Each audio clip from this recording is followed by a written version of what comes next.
Hello and welcome to Birmingham Guitar Show 2025. It's the biggest guitar show in the UK. As you can see behind me already, there is a big, long queue already forming.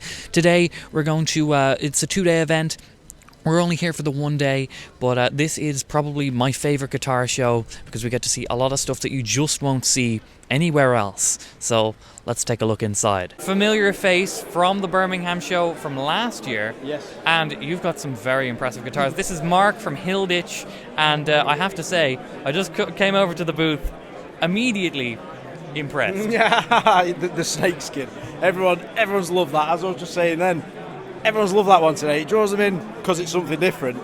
And the sort of party trick is get them to stroke it. And that might sound weird, but it's actually textured, so it feels like snake as well. It looks like it, feels like it.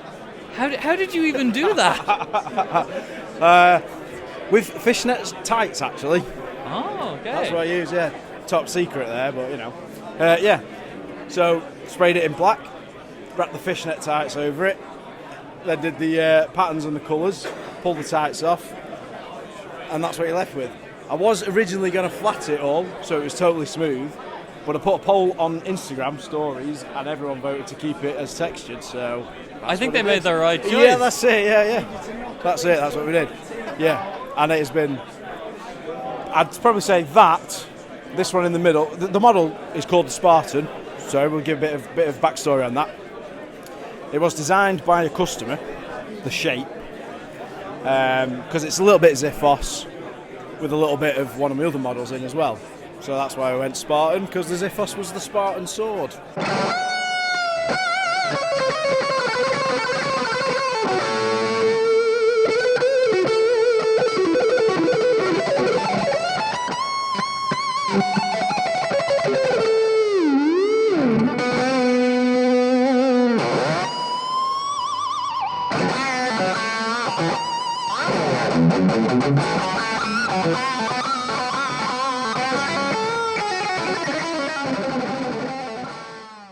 That one in the middle, that's called the Skylark.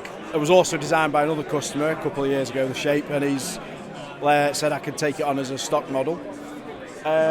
Those two definitely have been the favourites today. The showstoppers. Absolutely, yeah, draws them in. Followed very closely by the pink and black Crackle V at the back. Oh, I didn't even see that. Oh. Yes, that has been another firm favourite because, well, why wouldn't you like that? I was going to say it's hard to miss it. It was hidden behind the other guitars that are hard to miss. Yeah, you have to move around the angle, change the angle a bit to see it. But yes, yeah, those three definitely have been stamps, showstoppers. Very impressive. And you make these all yourself? I do, yeah. It's all handmade. No CNCs, not yet. There may be possible thoughts of that in the future as like more production based if there's call for it, but I enjoy working with the hand tools, and I think it's just gives it a sort of a nice boutique feel to it, if that's the right word. You know what I mean? It's a bit more, I don't know what the word is, without trying to blow smoke up my own backside. A bit more custom, as it were. Well, it certainly is a very impressive feat, and I think it definitely helps because you can tailor absolutely everything. I don't have to worry like there's not just a program on a computer that's set. I can tailor everything: shapes, carves, neck shapes, even crazy things like the neck on the back of this. Whoa, pink? Yeah. There's 11 pieces altogether. I've seen a lot of guitar necks in my time. I've never seen something like that. Oh, excellent. That's what we like to hear. And it's actually what I call a set-through neck. So it's like a through neck, but set in. So obviously you can't see it on the back, but it goes all the way through. You look on the end. Oh, wow. But just this thin layer here. Yeah, just left 5mm on the back of the body. Because I just thought that the bodywood was just a bit too nice to get rid of a huge section of it. I just liked it. It is pretty, like you've got this really pretty, like almost flamed ash. It is, exactly. Rippled ash is exactly what it is. And this timber is actually from an country estate near where I live called Chatsworth. I don't know, a lot of people have heard of Chatsworth, it's quite famous, but yeah, so big posh country estate, and that's where that's from. It was trees that had to be felled for safety reasons, I should ask. I didn't just go down and cut a tree down in the middle of the night. They were cut down for safety reasons as part of their forestry team. So, but yeah. And if someone was interested in one of these guitars or getting a guitar built from you, where would they go? They could go to the website, which is hilditchguitars.com, keeps it simple. Facebook, there's Facebook and Instagram, obviously social media, keep up regular updates on there. Although, I've got to be honest, my business manager app from Facebook page is very unreliable, so messaging on there is quite difficult. Instagram seems to work a lot better. Instagram and email, bizarrely, seem to work a lot better.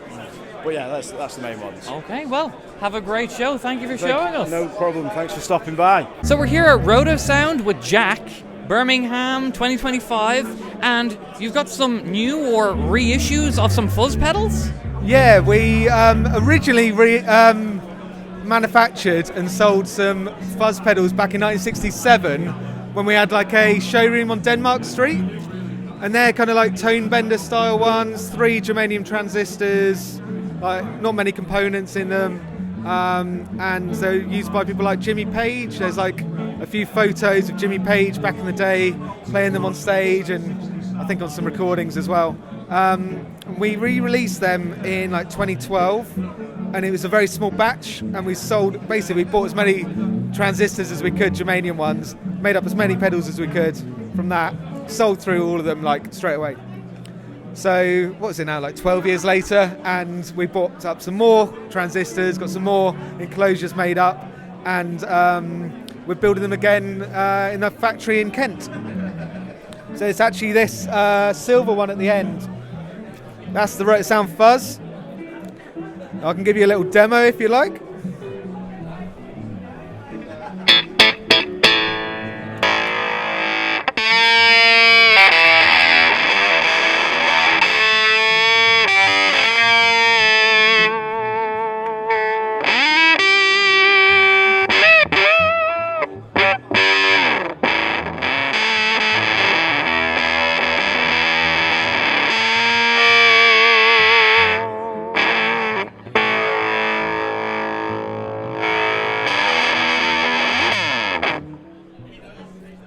Responsive to the volume control. Yes, the germanium transistors are like, they basically react to the whatever's being fed into it really sensitively. So if you have a guitar going straight into it, it really responds differently on different pickups, on different volume settings, tone settings. So yeah, tend to put it first in your chain, follow it with the other effects. And you've got like a whole pedal board of different colours. Are they like different pedals or what's... Yeah, so again, in 2012 when the Fuzz was re-released, we designed and made up a load of analog pedals, delays, compressors, tremolos. So we've brought these back as well. So I could do a quick playthrough of just putting a load on, make some weird crazy noise if you like.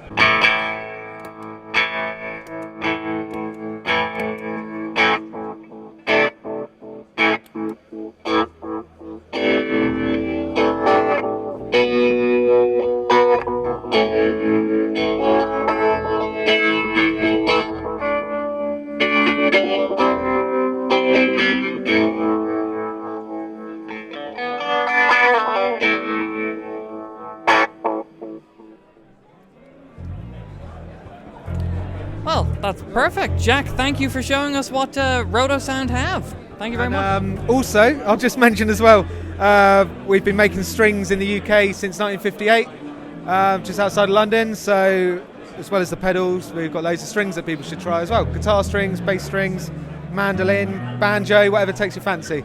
Very nice. Thank you. Okay, now one of the things that I really like about this show, there's a few things. But the first is, as you can probably tell, it's a bit loud right now. I don't know how there's a lot of people playing. It's a hefty volume. And as we walk through the show, every half hour there'll be a trumpet or an air horn will sound, and that air horn will signal that you can't play loudly anymore. You have to turn off the amplifiers, you have to play with modelers or something like that. And it's a very welcome, well, comparatively to NAMM, where everybody's playing loudly at all times, or something like Guitar Summit where people are playing half loud and not half loud, people are not playing at all, it's all quiet. It's a really nice mixture, so it's loud right now. It won't be in about 5 minutes, so I think that's quite nice. Okay, so we are here at Birmingham, almost, 2025. Yeah, I still can't say it right, I've been here 20 years, so yeah, something like, I'll go with your, sounds good. Yeah, so Gigrig have announced this new line of pedal boards. Yeah, so something that we've been working on for years. We've been doing switches for a long time, so 20th anniversary last year. And I've always had some ideas about how we would do it. Building switches and doing pedal boards for a lot of people, there's always been some things that I wanted to be able to do, right? So for example, this is a medium single tier board, which just hinges from the back, but then you can swap it around so it hinges from the front as well. Then we've got the double tier boards. So you've got 2 tiers here. And one of the things, this is my board, and I have a lot of pedals, right? As you might imagine. One of the things that's always been a challenge for me is having the pedals at the front and like the cabling that would go all the way to the back, down, and then back into the switcher, right? The new board, you've got 2 independent tiers, so this one will lift up and get in under there, but the forward one is on rails, so it'll slide forward. So the cables, I can do that, I can get in there, it'll hinge up from here, I can get straight into here, everything I need. But the big difference for me is that the cables from the pedals at the front, they go straight into the switcher. So it's a lot shorter, you're saving on that cable. I saved about 15 feet of cable on my own board because I do stereo as well. And then, things like they come with the case lid. So you pop the case lid on, and so here's the gig bag.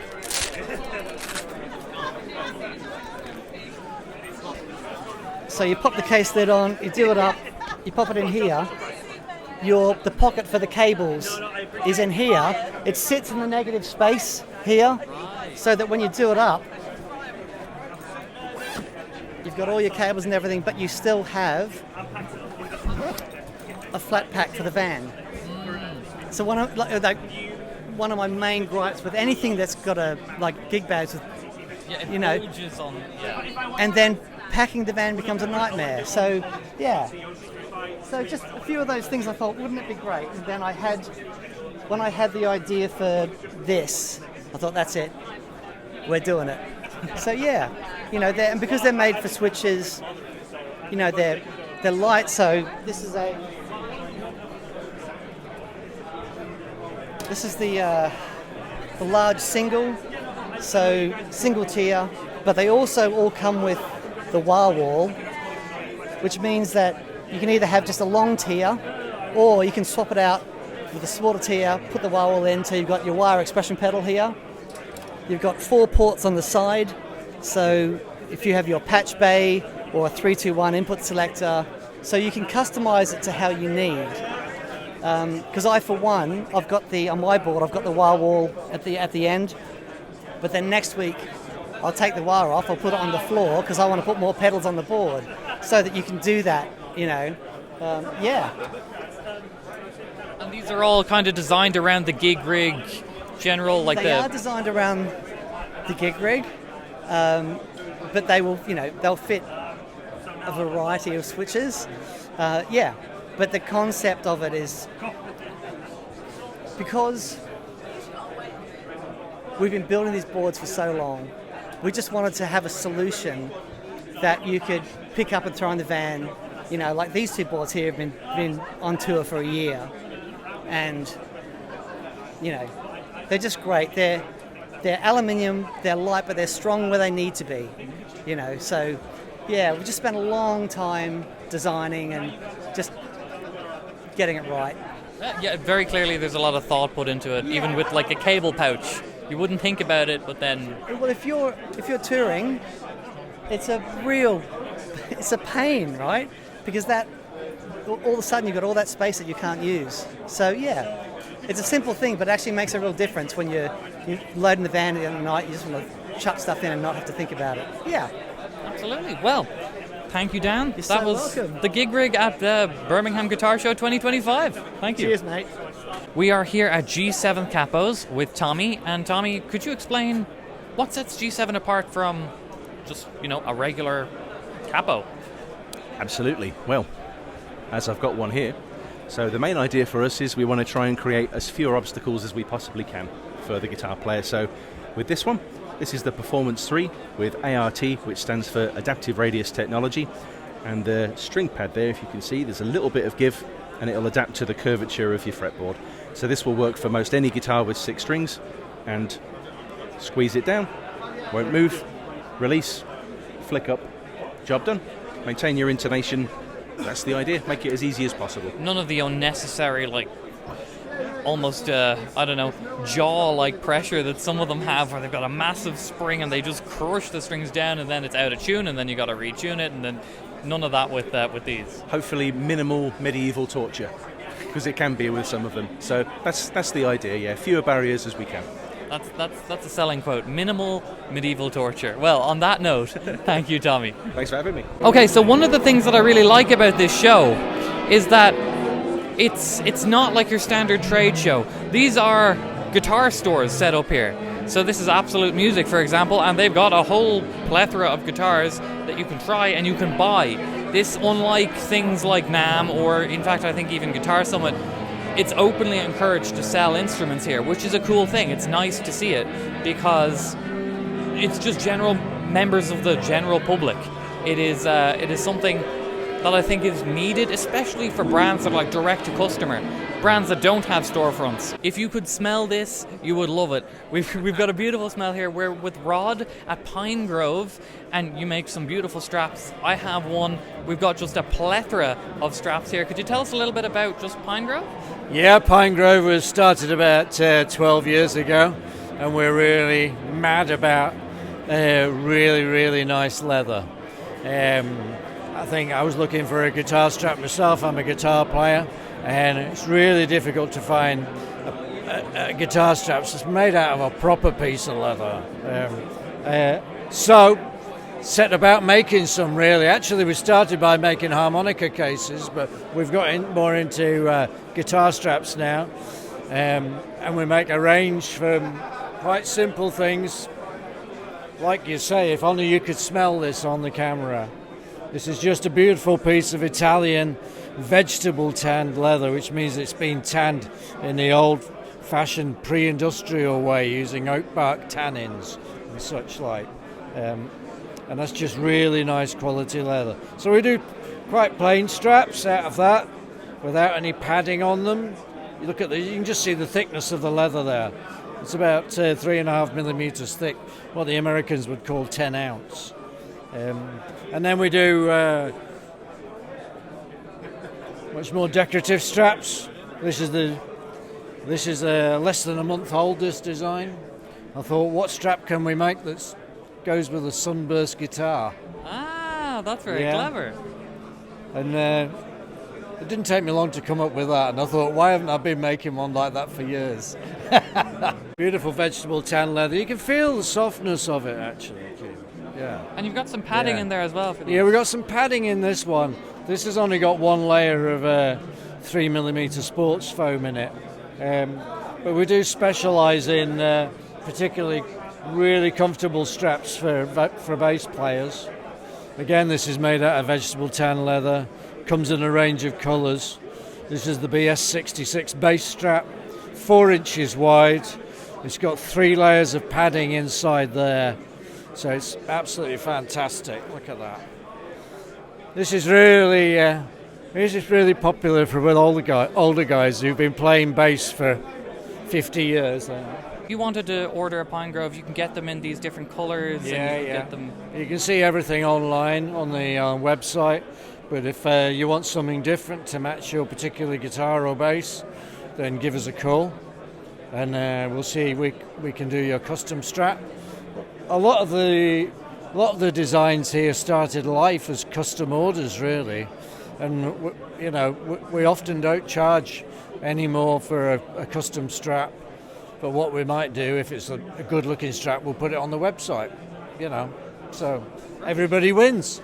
Great. Yeah. Well, thank you, Rod. That was PineGrove in Birmingham 2025.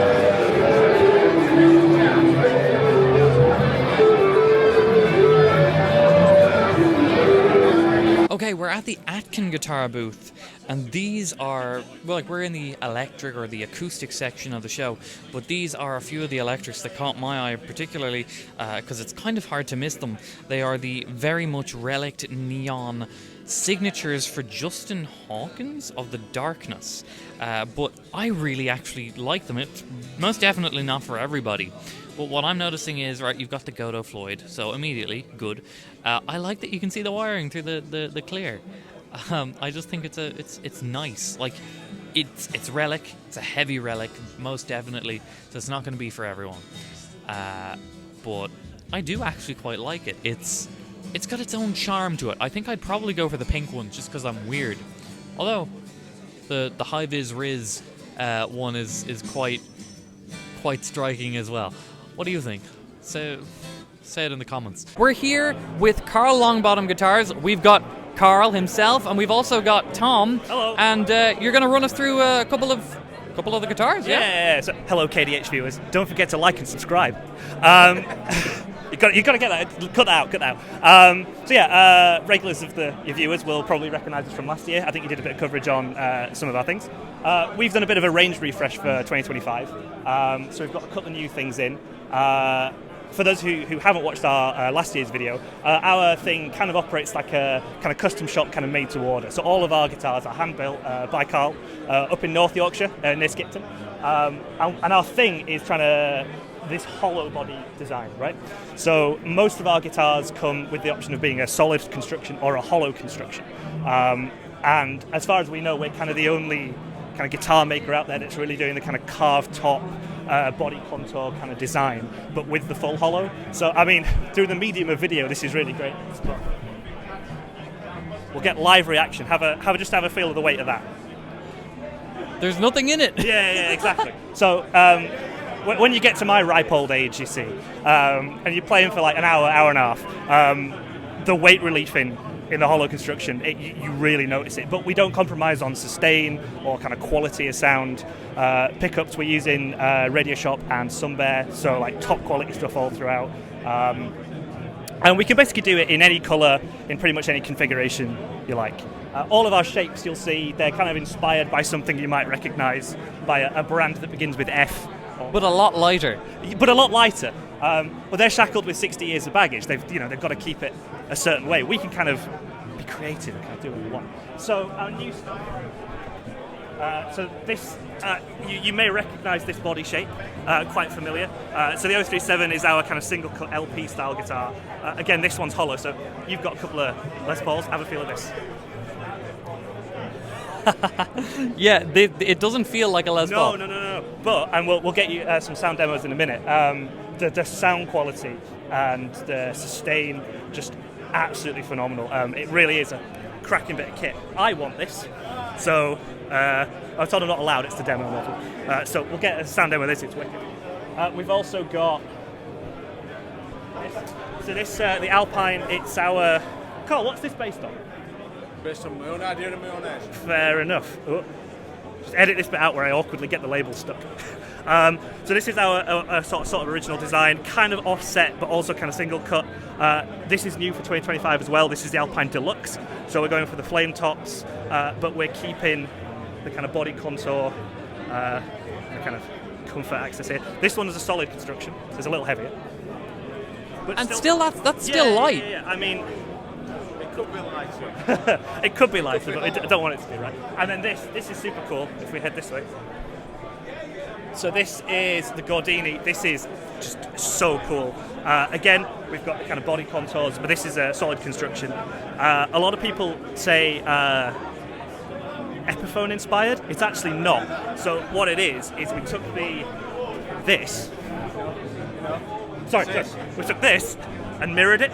So it's actually an original design. It's not based on something else, but it just so happens that it looks a bit like that. But again, Sun Bears in this one? Yeah, Sun Bear 58. Yeah, so your kind of classic PAF kind of style pickups. Set neck construction, super cool. Do you want to have a plug in and have a little noodle? Yeah, let's do it.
Why does it sound like that? Because it's been well built, I don't know. Like P90s aren't supposed to do that.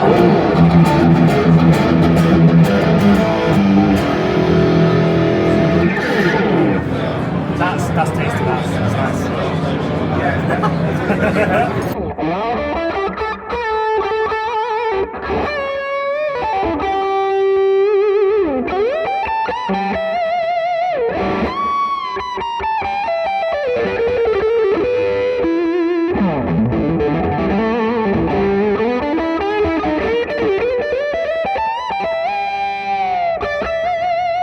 Okay, so we're here at the Focusrite booth. I'm here with Chris. Hey. And Chris, I have a question about interfaces, because that's one of the things that's Focusrite. It's interfaces. Yeah, that is. Yeah, I guess so. Well, yeah, I mean, Focusrite started as a company making mic preamps back in the mid-80s and making big consoles as well. But over time, the way that the market moved and the way that people started recording at home in their home setups and stuff, of course, we kind of followed that path and landed on the audio interface as being kind of the main product, really, I guess, from Focusrite these days. I mean, we're still making high-end mic pre's as well for studios, simple mic pre-based systems, but I would say the majority of our business, of course, is in the interface side of things. So, yeah, it's been quite an interesting journey to get there, but today we've got a range of different interfaces available. So we've got the Scarlett, and we're on the fourth iteration of the Scarlett range now.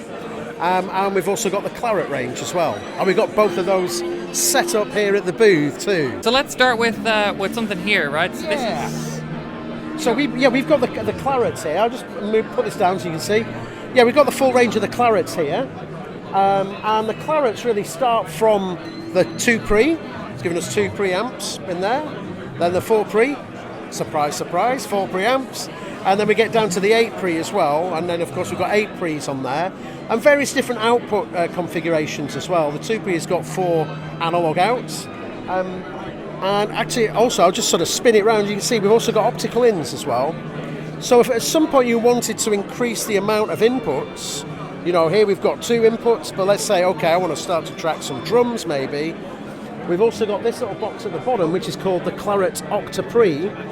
And simply that's a collection of the Claret mic preamps with digital, with a digital ADAT output that you can feed into any of the interfaces, and then hey presto, you've got a load more inputs in there as well. So they're kind of scalable in that respect. Right, very cool. And then you've also got the Scarlett range. Yeah, as well. So we've got here the Tower. I was going to say Tower of Power. That's not going to work, but we have got the Scarlett range, the full range. Of course, starting with the pretty ubiquitous, I would say, Scarlett 2i2. These are the 4th generation as well. So these have been out in the market for a little bit now, just over a year. And the 4th generation, we've done some really interesting stuff with the way that we can control the preamps. and also the conversion that we've got inside there as well. So for example, now from the Scarlett 2i2 upwards, we've got an auto gain feature. So if we're just maybe new to recording or just want a very quick and easy way to set the gain levels, just tap auto gain, feed your input some signal, and it's basically going to essentially analyse that signal and give you the appropriate gain setting for it. There's also a clip safe on there as well. So if you are a bit kind of heavy-handed with your volume control, the clip safe uses quite clever DSP processing to actually just check 96 kilohertz or 96,000 times a second if you're above 0 dB full scale, and if you are, then it just basically pulls the level down. So it means you're never going to clip with it. It's really useful. And then the other thing that I should have mentioned is actually also on the Clarets, but is also on the Scarletts as well. We've got an air function. An air is simply, well, there's two different air type of circuits, if you like, in there. The first one is presence, which adds a nice high-end lift to the input. Brilliant for acoustic signals, acoustic guitars, vocals, that sort of thing. And the second mode is air with harmonic drive. So we just add a little bit of harmonic drive, modelled on, I'm not sure which it is, but modelled on a nice British desk, just to give impart a little bit extra kind of character to the signal. So with the air switch, you've like got three preamp choices, if you like. But super performing mic pre's. I should know all of the specs, and I've forgotten them all just at this point in time. But here we go, 120 dB dynamic range, and I think what we've got it's a ton of gain. I think it's either 59 or 63 dB of gain, a lot of gain. And there's very clearly, you've got a lot of options in the Scarlett range. But I think the question is, what would be the difference, say, between a 4-input Scarlett versus a 4-input Claret? Well, that's a really good question. I mean, I think in recent times, the distance between those two ranges, is kind of closing in a little bit. I mean, I suppose one thing you could say is the price would be a difference, and that might be a little puzzle initially, because why not go for the Scarlett? The Scarlett has got the auto gain, it's got the clip safe, it's also got air mode on there as well. Really great converters in there. But really, the Claret range is still, it's kind of for the slightly more discerning kind of recording engineer, somebody who's a bit more concerned about signal path and circuitry to get the premium quality recorded. I mean, that's not to put anything down on the 2i2. Of course, the 2i2 sounds fantastic. It does the job, and it's a great workhorse. But really, the Claret is kind of that next level up in terms of, it's got a little bit more kind of finessing in terms of the way that it can capture and deal with the sound. I think it's a little bit more in terms of the dynamic range in there. The mic pre's are a different design, so we've got different components inside the Claret that give you a different mic pre design. So it's a super clean one. But again, not taking anything away from these. Price on these is great, performance on these is great as well. So it's an interesting time, because, as I say, the way that the Scarlett is coming, we're kind of coming up to Claret range, but Claret is still the premium one. Okay, well, perfect. Thank you for showing us, Chris. My pleasure. Thanks a lot. Cheers. Okay, if you've watched any of the other Guitar Summit NAMM videos, you'll recognise Lee. Lee's got Spira and Jet Guitars.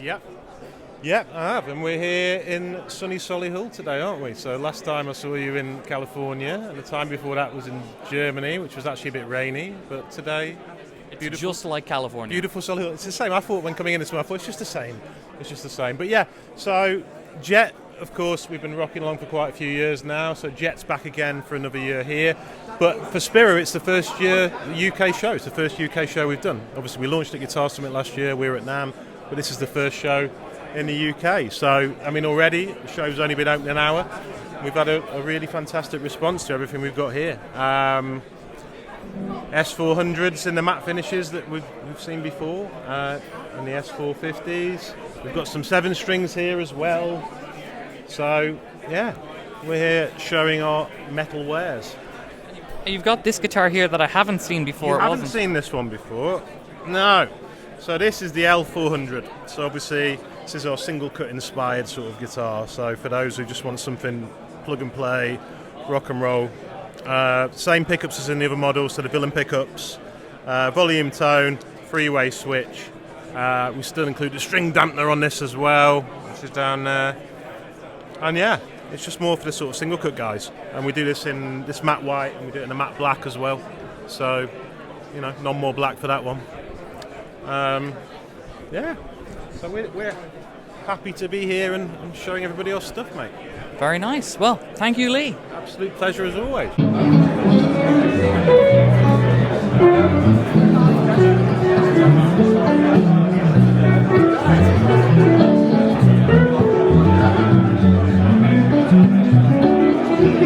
Okay, so if you remember the video from last year, we ran into Daniel from Tuffset, and at the time, it was a bridge that wasn't available. It wasn't technically available at the time, but now we've brought stock to the show, and we've also brought this new brass version, which is right here. It's still the same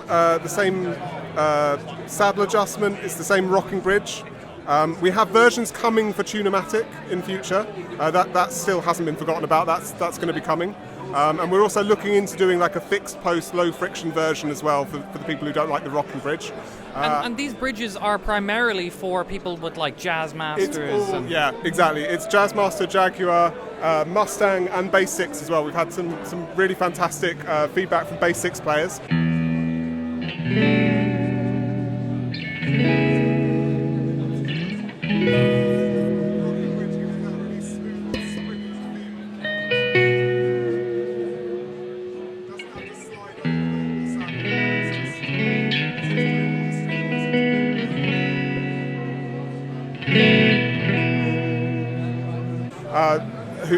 They love the intonation range, right? So I'll show you on this one here. We've made these rather lovely lanyards. The intonation range that you can get out of it is really like quite phenomenal because we don't have the screws going in, we don't have the springs to worry about. You can just move the saddle like all the way along to the full 11 millimeters of movement range, which is about double what a normal bridge would do.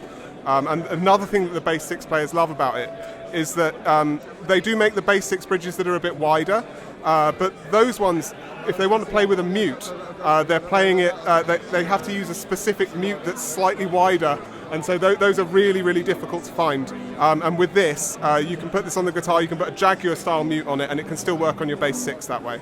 So it's really been a hit with the Bass 6 players. So yeah, just really chuffed to be at the show again. We've had a lot of gents come along and say that this is the same as their old granny's record player, but we've managed to rig it together into something today, and it's just really great to be back at the show. It feels like no time has passed, and everybody's out enjoying the show today.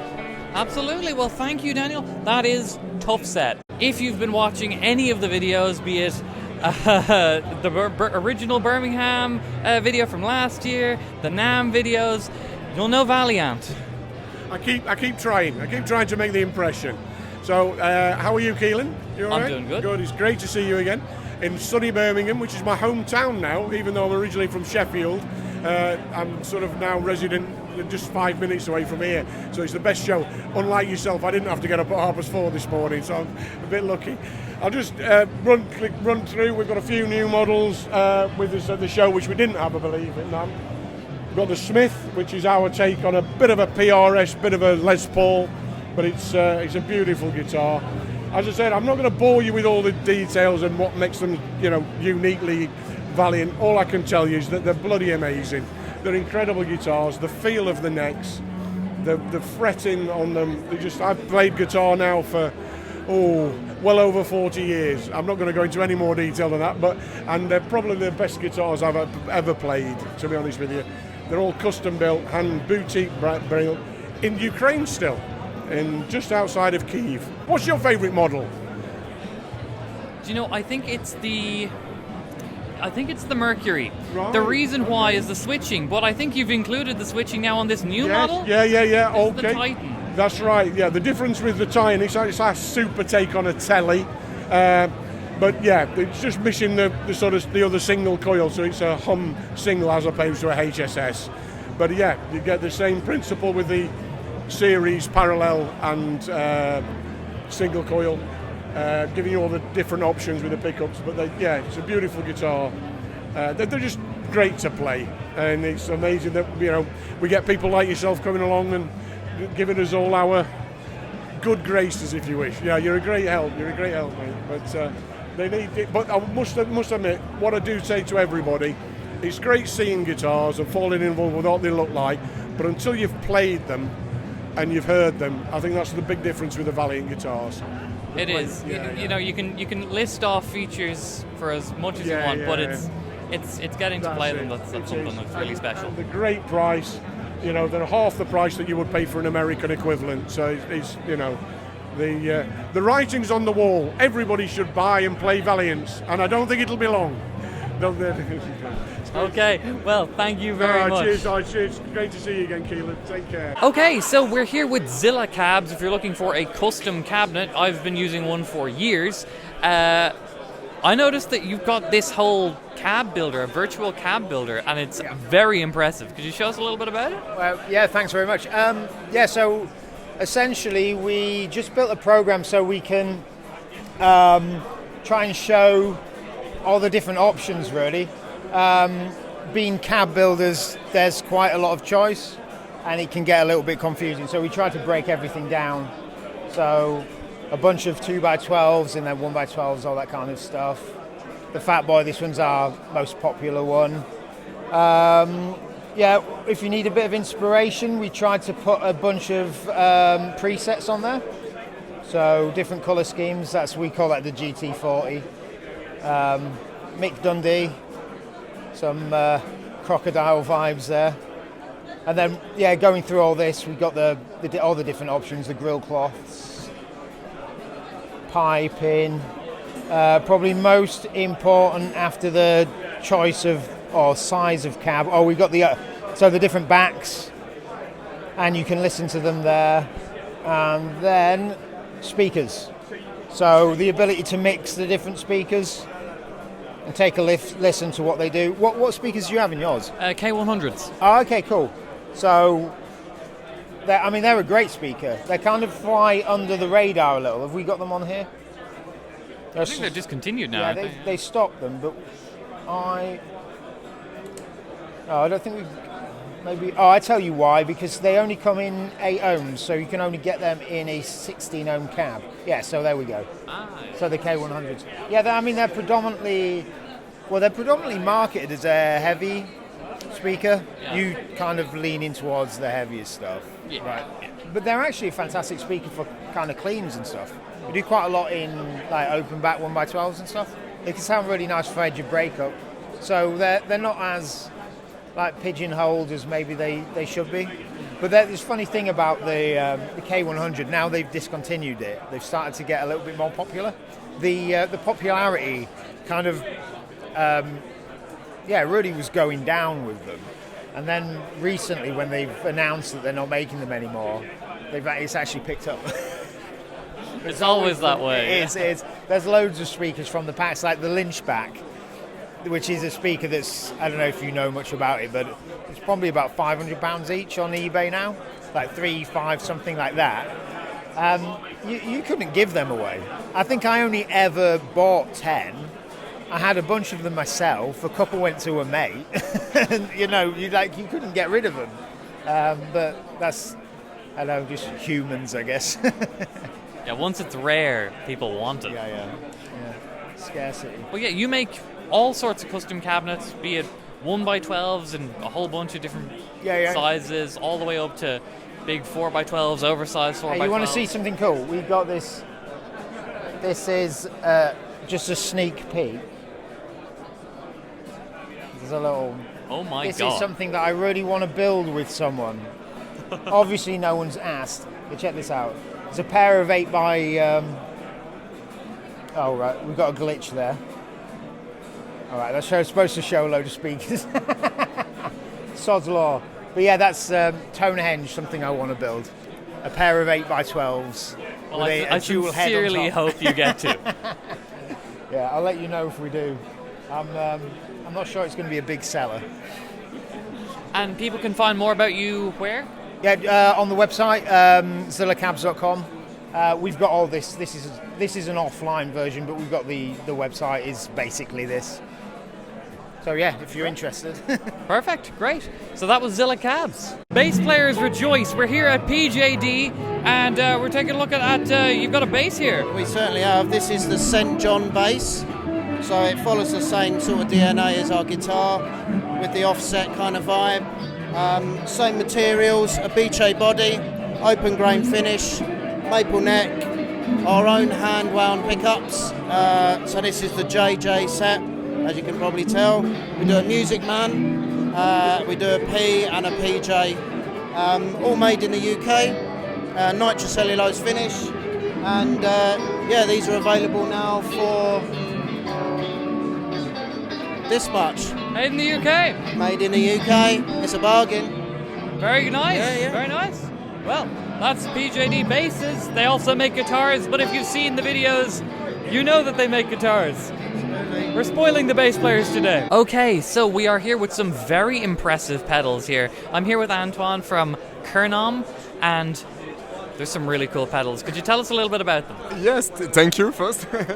Yeah, so this is a 3 analog pedal with digital control. We have developed our own technology, and we can, for example, this is an overdrive, a fuzz, and a multi-modulation. And with the overdrive, you have the mood knob, and with this, you can go from a clean boost to any kind of other overdrive behavior. So you can have a tube screamer or like a clone or any kind of overdrive, and it's continuous. So really the idea is that you have all the overdrive with your hand, and you just turn, and when the sound is the right one, just stop it. So no menu, no simulation. It's a real pedal. Very cool. And it's the same with the fuzz? So this is overdrive. This is for the fuzz. For the fuzz with the mood, you are going through the history of fuzz. So it starts with kind of a broken amp sound, like the first experiment in the 50s, and then you can go through more 60s fuzz. You can have Velcro fuzz, like under bias or over bias fuzz. More kind of grunge sounds like the Big Muff and this kind. And then goes to more modern fuzz sound. And at the end you can even have a full ring modulator. So yeah, a lot of fun with this one. Also with the electricity, you can add an octave down or octave up to any of these sounds. And the last one, we have just presented the NAMM this year. It's a multi-modulation, and again, you can continuously go from any kind of classic modulation. So the idea again, if you like a tremolo but you would like to have a little bit of pitch shift like a chorus, you can go from the tremolo to the rotary and find just the sound you can imagine. And on this one, we have also added the swirl. You can add a slow phaser on top of any of these. So it's like having a dual modulation, and you can experiment more and more. And what is common to all these 3 pedals, because it's digitally controlled, all have an internal preset, and you can have full MIDI control with that. So 128 presets. You can control all the parameters from MIDI control change. For the modulation, you can have a MIDI clock, and you can create a tap tempo also with MIDI. So yeah, that's... You can do a lot. I got to play these earlier. I was doing it through headphones. Very impressive. Had great fun with the modulation. There's a lot that you can do with these. Well, thank you for showing us. Thank you. Great pedals. Sorry. Great pedals. So we're here at Blackstar's booth, and couldn't get to the Blackstar booth at NAMM. It was packed because Doug Aldridge was there, and he was there because you've launched a new signature amp with him. Yes, we're very proud to be working with Doug. He's been a friend of the guys at Blackstar for a long, long time, obviously with the whole Marshall history. But yeah, he got in touch a couple of years ago and said, I want to look at some of your amps. He tried a few out. We sent some gear to New York to a Dead Daisies rehearsal period of time. And he fell in love with the HT Mark III.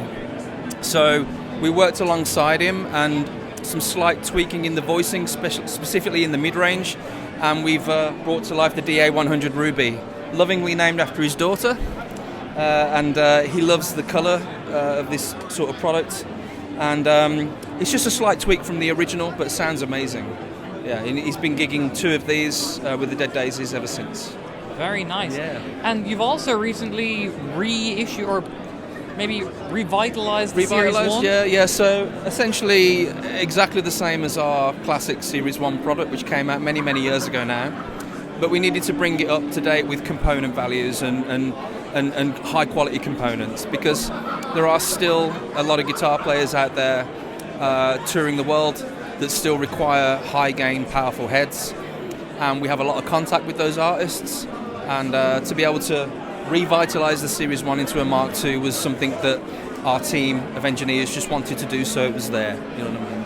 I know you're a big fan of the originals. You had one, right? Yeah, I have a Mark 1 200. Cool. Amazing head, yeah. So yeah, really pleased with that. Ultimately, you know, it's a product that you won't see in many, many stores because downsizing is a thing. We're not immune to that. But to have something so powerful in our arsenal of products for artists is amazing. So. And speaking about downsizing and like getting lighter, you also have the St. James. St. James, yeah.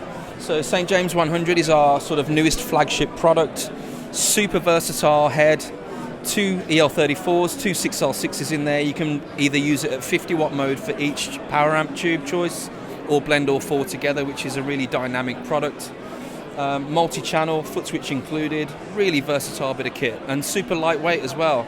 This is the lightest 4x12 you'll ever pick up. Yeah. Very cool. Well, thank you for showing us. That's okay, man. Have a great show. Okay, so are you tired yet? This is I certainly am. This has become quite a long video, trying to get absolutely everything out of them one day. I think we're coming up to the end of the show. But we might be able to fit in a couple more. Let's see. I don't know. Maybe. We'll give it our best, okay? This is probably an opportune time to tell you to like and subscribe to the channel, because, I don't know, if you're watching this far, you probably would like the rest. Okay, so we're here at Thorpy FX, and the first thing that caught my eye, I can't lie, is the cutest little buffer I've ever seen. This little guy. Yeah, the FLIR, and it stands for forward-looking infrared. I'll be honest, the only reason we really did the circuit is because we wanted to make a really tiny version of our normal pedals, which aren't big anyway, but when we did our V1s, they were a bit bigger, so it was almost a case of trying to go that step further and just do something absolutely tiny. So. And you've got a decent range here, like 18 different pedals. Yeah, that sounds about right. I should count really, but yeah. So we've got everything from flanger, phaser, chorus, univibe, compression, and then a smorgasbord of fuzzes and drives as well, boosts. The only thing we don't have is a delay pedal at the moment, but we're working on it. But the thing we've done recently is we had a lot of comments and positive comments about how people prefer the black finish so they can see the controls.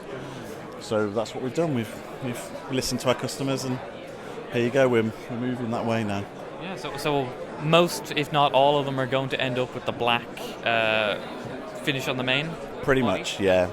If we don't cool things, they'll essentially get moved to the black. But that's essentially we've been operating for 10 years now.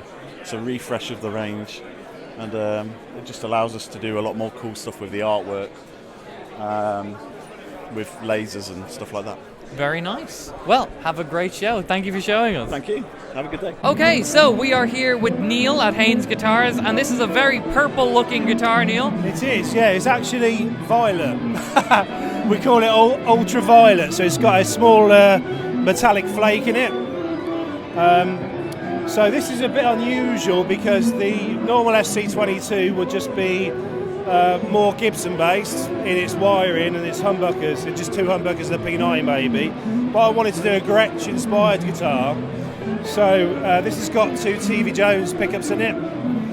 which I normally buy my own pickups, but I decided to do something different with the Bigsby. So it's very much Gretsch inspired, but this is just a good example of how we can customise any of our models. An FC22's got a chambered body, older back, maple cap, Honduras mahogany neck, and a nice flame maple fingerboard. And the leaf inlays, always. My custom leaf inlays, British falling leaves, yeah. So they're autumn British falling leaves, yeah. So yeah, it's just a really good example of how we can customise the basic model.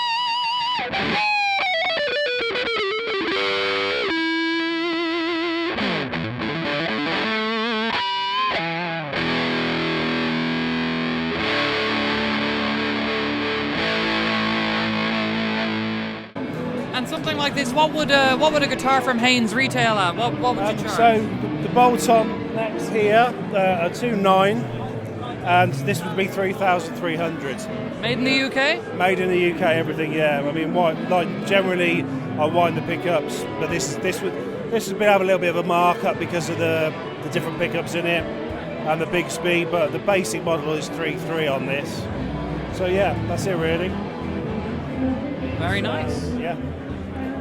Customised guitar made in the UK. Well, that is Haynes Guitars. Thank you very much, Neil. Cheers, thanks a lot. Okay, so a little bit of a change of pace from the NAMM show. We're here with Joe from Balaguer, and you've got a nice showcase of guitars here. Could you show us a few? Yeah, of course. Thanks for coming by. I guess we can just go from right to left. So this first one here is our Seraph model.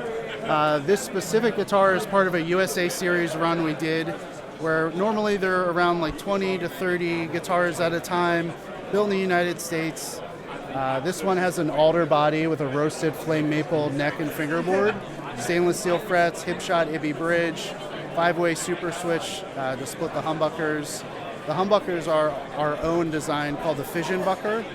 So it's about a 16K resistance, Alnico 5 magnet, kind of like a hotter PAF style. And we did these in 3 different finishes, all sparkle. This one's rose gold. We did a Cadillac white and a metallic black, and we also did a 7-string version that has a baritone 27-inch scale length. And those are available now through dealers and us.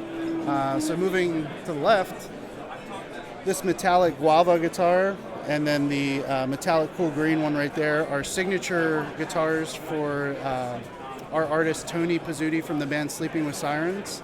So those are 27-inch scale baritone offset shapes, ebony fingerboard, roasted maple neck, bolt-on construction, and stainless steel frets, locking tuners, which is typical across the whole range of our guitars. We don't use nickel frets or non-locking tuners, but if someone wants non-locking tuners, we can definitely do that. We just prefer to be locking, so we want the guitars to kind of be ready to go, hot rodded. You don't really need to do anything to them. It's upgraded as standard. Yeah, exactly. This next one's pretty special. It's part of our Heritage series. These guitars are built one at a time by myself in Pennsylvania, and it's really just like a showpiece type of line where I build what I'm creatively feeling at the time, and then we bring those one-off guitars to trade shows like we have here. So this is our growler shape. It's got an Evertune bridge, Seymour Duncan 78 pickups. It's a nitrocellulose lacquer aged finish, so it's candy apple red over a 3-tone sunburst with a flame maple top and a Carina body, aged maple neck, ebony fingerboard, stainless steel frets, hip shot locking tuners. I can actually pick this one up and show you the back section here. Oh, wow. So it's got an aged neck. This is an oil wax finish. We use a company called Odie's Oil, which is like a really great satin sheen type of oil wax finish. kind of a mix between vintage and modern with the Evertune and the stainless steel frets, the locking tuners, but then it looks like this. It was definitely an intentional juxtaposition there, because I wanted something to be vintage looking, but if someone got a hold of it in the modern era, what they would kind of mod it to be like. So these have the 78 pickups, which is like the Van Halen Alnico 2 magnet humbuckers, and then the Evertune bridge. It's got a push-pull in the tone pot to split the humbuckers, so that's kind of been our ethos with the company, is like vintage inspired but have modern design elements. So moving on, this is an Espada Select Custom. So something unique about our brand is you can go on our website and go to our online configurator and build a guitar, see a graphic representation of it, and we'll build it for you in like 5 or 6 months. And this is a version of that. They're actually made in South Korea in a small semi-custom shop. So this one has a roasted ash body with a very thick flame maple top. And this has bare knuckle Abraxas humbuckers and a mastery bridge and tremolo. And it's a baritone 27-inch scale. Rosewood fingerboard, stainless steel frets as well, locking tuners. It's a beautiful finish. Thank you so much. Yeah, on the top is so thick as well. You don't normally see that. Yeah. We had to make it this thick because we wanted to retain the spoon cut here. So if we did a smaller top and we did that, we would have to sand through the top to do that. Yeah. So definitely a one-off, like off the menu type of spec, but we definitely do that for people if they ask nicely. And yeah, the bare knuckle pickups sound awesome in that thing. And the finish is called Arnie Palmer burst. So kind of like an iced tea, take on an iced tea burst. And so some of these guitars here on the stand, our new UK distributor Strings and Things brought with them. And these are part of our standard and select series production line. So some of them are made in Indonesia, some of them are made in South Korea. So really any kind of, from your budget, you can go from one of the made in Indonesian ones up to one of the ones made by you, depending on your budget. Yep, and we did that intentionally. So like the standard guitars have standard specs, so it's very stripped down. They'll have like our own bridges, our own pickups, but they'll still have the stainless steel frets and the locking tuners that are standard across the board. Still have roasted woods, but they're just made at a lower price point, so we can sell them at a lower price point, normally for around like 11 to 1200 USD. Yeah, that's not bad at all. Yeah, so this is our Thicket model over here. It's like our take on an offset T-style guitar. And that has a Wilkinson bridge with brass saddles. And 2 of our single coil Austral pickups.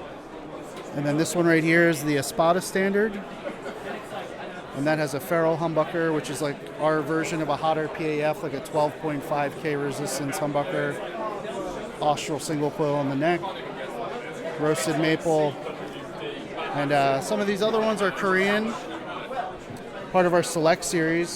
So this is a 30-inch scale growler baritone, so it's a long one.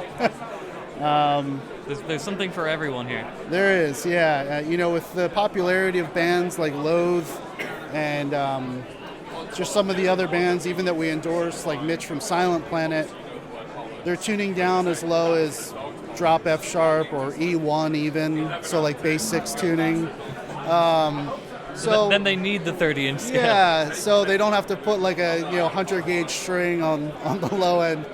But so that was part of a limited run we did in the open pore rustic black finish, and then we also did like a satin olive drab green. And this is probably one of our most popular models right now. It's the Espada shape, but it's called the Espada Ambient series. So it's a full semi-hollow guitar with an F-hole. This one has a limited edition finish, which is a rosewood veneer on the top. Brass roller saddles on the Tune-O-Matic bridge. Ebony fingerboard, roasted maple neck. And this was in collaboration with a few content creators. Mark Johnston, Andrew from Little Box / Ambient Endeavors, and Ambient Thrash and Ambient Trash, sorry. just great content creators on Instagram. Go check them out on YouTube as well. And yeah, it's double bound, so it's got triple binding on the back of the guitar as well as the front. And these are our own pickups. So these are evergreen humbuckers, and they have the chrome foil covers just to have it that classic vintage look. But we've done these in a bunch of different finishes. We just came out with a baritone version, so yeah. And then these last two guitars here, this is also the same shape as the last one I showed. It's the Espada, but this is a baritone 27-inch, so not as long as the Valor 30-inch there, but beautiful gloss, metallic silver burst, which is a personal favorite of mine. Push-pull to split the humbuckers. These are Hypernova humbuckers, so these are ceramic magnet, around 17K resistance, pretty hot and aggressive but articulate pickups. Definitely excel for the baritone scale length. And that is another production guitar. And then finally, There's a lot of frets on that one. oh yeah, this is a Diablo shape, part of our retro 27 fret series. So it's got 27 frets, stainless steel. It came in hipshot hardtail as well as a Floyd Rose. And we did it in this white, gloss white, and then we also did it in a gloss pastel blue. Roasted maple neck and fingerboard. But if you go on our online builder, you can actually build a few different shapes and add 27 frets to it as well. So it wasn't just available on this production guitar, but you can also get it through our Select Custom shop too.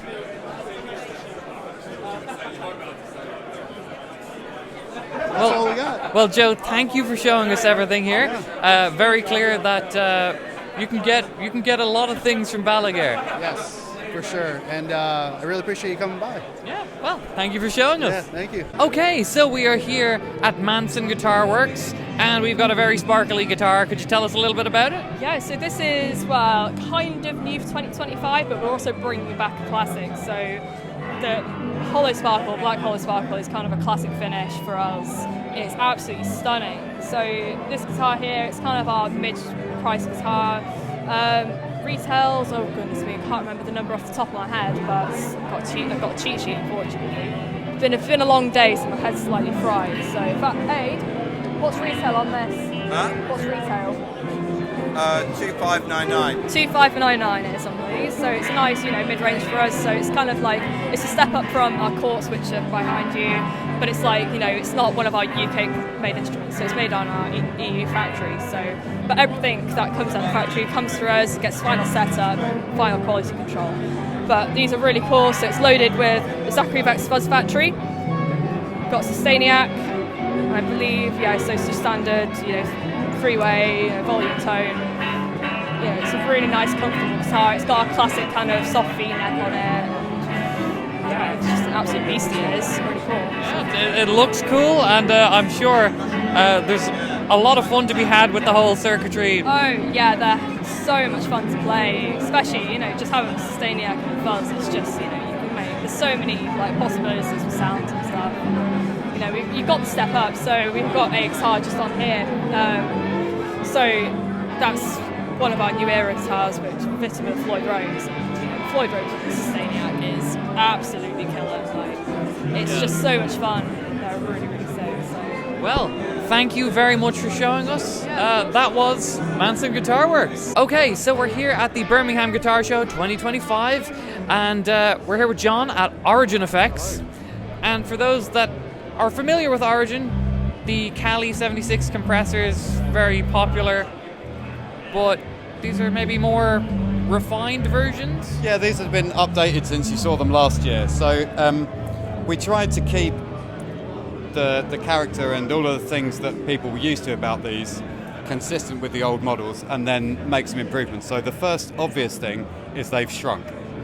The old pedals were kind of longer, and you couldn't quite fit them on the tiniest pedal board, so number one priority was make them fit on small boards, because everybody loves small boards. And then while we were at it, we made some improvements under the hood as well. So the FET compressor and bass compressor, have both had changes to the side chain that make them sound and play more like the old big box compressors, if you've ever seen those, the ones that are kind of slightly legendary and fetch ridiculous prices on the second-hand market for some reason. So they've got a response a bit more like those pedals. There's more clarity in the low end and the high end and a slightly snappier attack to them, so you can run even more aggressive compression without it kind of getting in the way of your sound. Not that the older pedals got in the way too much, but these have just kind of increased that level of cleanliness and stuff. Another change that was made is they now achieve full headroom from a 9-volt power supply. The older pedals, you needed to run them at 18 volts to get full beans. These, you just chuck a 9-volt power supply in and they're boosted internally to 24 volts. So there's even more headroom than the older ones when they were running at 18. And the stack compressor, which came out very recently, has also had the sort of similar treatment, so that's the final one in our updating process, as it were. That's closer to the older model because the side chain's different. It's kind of got its own thing, and we wanted to keep that. This is the one that has 2 compression stages cascaded in series, so you can get really insane amounts of compression and ridiculous sustain and slide tones and all of that stuff. And it's really more of a special effect compressor rather than a surgical studio tool. Again, that's got the new power supply and the smaller enclosure, and they're all available now. Fantastic. Well, that was Origin Effects. Okay, we are here at ATB Guitars, and these are some really pretty vintage guitars. Prices are, to be expected, rather high. We've got a beautiful 1969 Gibson Flying V for £17,995, but it's pretty. It's an old V, and then you've got some really pretty Les Pauls as well. All the natural checking that you would expect from vintage instruments, and with that you'd expect some high prices too, but some really cool examples. Like this is the 1962 Gibson Les Paul. It's the SG, but before it was called the SG, it's technically a Les Paul custom. A couple of these actually, and just you've got vintage Fenders, vintage Gibsons. There's a couple of vintage Strats here that are quite nice. I think out of all of them, probably this one, a 1959 Fender Strat. It is a refinish, so you get it's slightly cheaper than if it wasn't, but still very much a nice piece. So that's ATB Guitars. Well, that is the Birmingham Guitar Show 2025. It is just gone 5 o'clock on the dot, actually. It's 4:59, but the show ends at 5. There is another day to this, which is tomorrow, but we're only here for one day, and I think it was an eventful day. Tried to get in as much as possible for you, and if you enjoyed it, please make sure to like and subscribe. And that was the Birmingham Guitar Show 2025. One of my favourite shows. When I think about it, I've got the NAMM shows, the Guitar Summit, the Birmingham one. I think it feels probably closer to the general public. It's the NAMM show isn't actually open to the public. I know a lot of people say it is, and yes, you can buy into it, but it's very expensive to buy into it. It's over like $150, I think, to get the tickets for the 3 days or 4 days, depending on which year it is. Then you've got Guitar Summit, which again isn't the cheapest. I think it's about 50, 60, 70, I think maybe 70. It's not the cheapest to get into it. With that, there are like shows going on during that event, so you're kind of covering the ticket price. But with this show, this one felt like it was about the gear. It was about the instruments that we're talking about, which I really like. It feels like a big guitar shop, and who doesn't like a guitar shop? Granted, it can get a little bit fatiguing when you're hearing this, like, everybody play a different song at the same time at increasingly loud volumes, but those 30 minutes of silence every 30 minutes, it's 30 minutes of volume, 30 minutes of silence, 30 minutes of... and those are very welcome, and I'm appreciative of it, and I understand that, volume has to happen. With Guitar Summit, it's silent throughout the entire thing. With NAMM, it's loud throughout the entire thing. This is a happy enough medium, and I like that. So, let me know in the comments which show, if you've seen any of the videos, if you want to see the coverage from any of the shows, being NAMM, Birmingham last year, the Guitar Summit of last year. Let me know which show you preferred, because this one I think might be my favourite type of guitar show. Thank you for watching. Make sure to like and subscribe, and we'll see you next time. Bye bye.